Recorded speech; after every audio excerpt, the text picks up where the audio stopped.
there are situations wherein if you look at the doors, matinga ka. Kay ang presentation sa door, wala siya opening. Imong makita ang swing o ang panel or ang lift, pero andere, mubol gyapon. Okay, you will find that situation. Again, I wall diha. So the reason for that is wala ma-set properly ang view range. So asa man yung view range? Under sa extents. Okay? So scroll lang ka and then extents.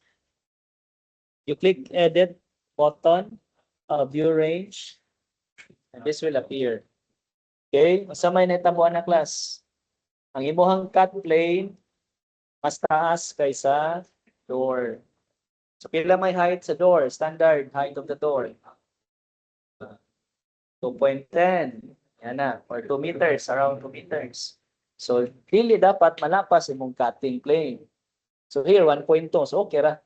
At 1.2 ang yung pag-slice, pag-cut. So, example ha, ako nang iset ha, 2.3.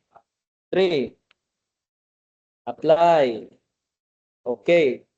So, may nagtapo sa door. Walay opening. Pero makita na to ang swing. If you have this setup, you have to change the view range. Asa man ang view range? Under sa extents, click this button. Atong i-change ang cut plane. Ano siya ang cut plane. Para masabtan pa ninyo, una yahang interpretation on the side. Okay, naka-indicate mo na diyan. So, pinaka-critical na is cut plane. The cut plane should be not it should not be taller than the door. So 1.3. Apply, okay, ano. So igo na siya.